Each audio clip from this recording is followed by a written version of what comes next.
My name is Dan Jones, and this is my story. When I was a kid, my parents always took us to church. I never paid attention, I never listened. I was the kid that would drop G.I. Joes on your head from the balcony. Throughout high school, I kind of developed an antisocial type of attitude. I didn't want to be around anybody, I didn't need any help from anybody. I loved solitude and just alone time.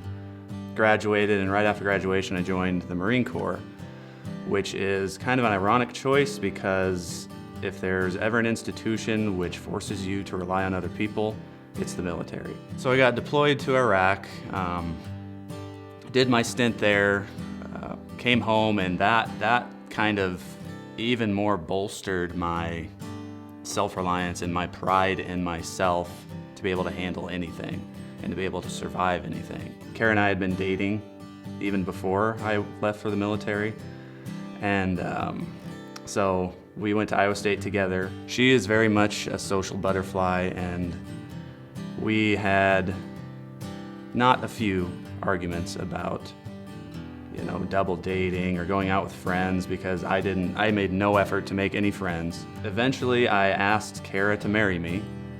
We were still in college at the time. She said yes.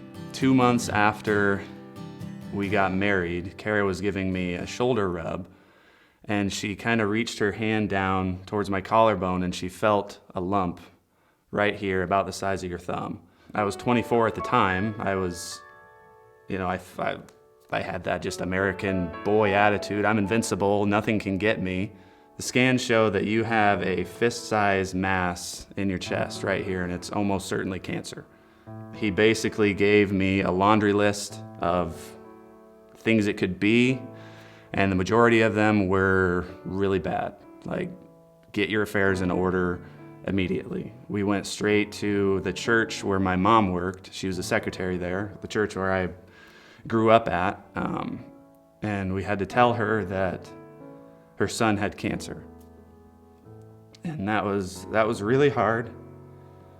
She immediately took us into the sanctuary, sat us down in a pew, and just passionately prayed for this whole situation, prayed for me and Kara and just this whole thing to just be wiped away. I had never seen passionate prayer like that, a faithful prayer, and that affected me a lot.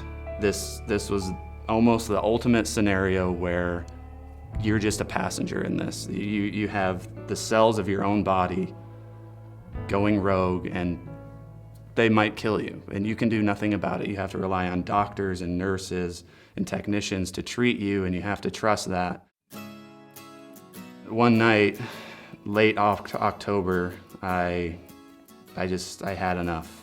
I remembered the prayer we prayed with my mom, and there was a dog bed sitting out on our porch in our apartment in Ames, and I dropped to my knees on that dog bed and I gave my life to Christ right there. I said, I'm a sinner. I can literally do nothing about anything in my life, and I need help. And I reached out to Christ, and I just gave my life. It got hard, but I had God to look to pray to say, hey, I'm having a really hard time here. I need some encouragement, I need some calm and some peace, and I would get it. So we continued the treatment, did a couple more months of chemotherapy, did a month of radiation, and at the end of it, I was cancer-free. Kara and I both got baptized. We kept attending church, trying to get more involved. The chemotherapy that I had, the doctor said that you would have almost zero chance of having children. So the 2 children we have been a huge blessing from God. So now we went on this church plant. I just came to the conclusion that I need, in order to grow, to step out of my comfort zone even more than I have, and meet new people and go knock on doors and serve in places that I've never served before.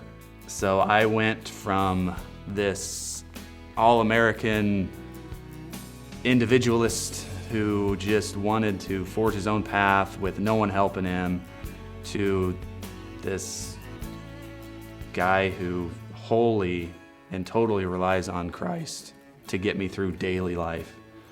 And that I wouldn't have it any other way.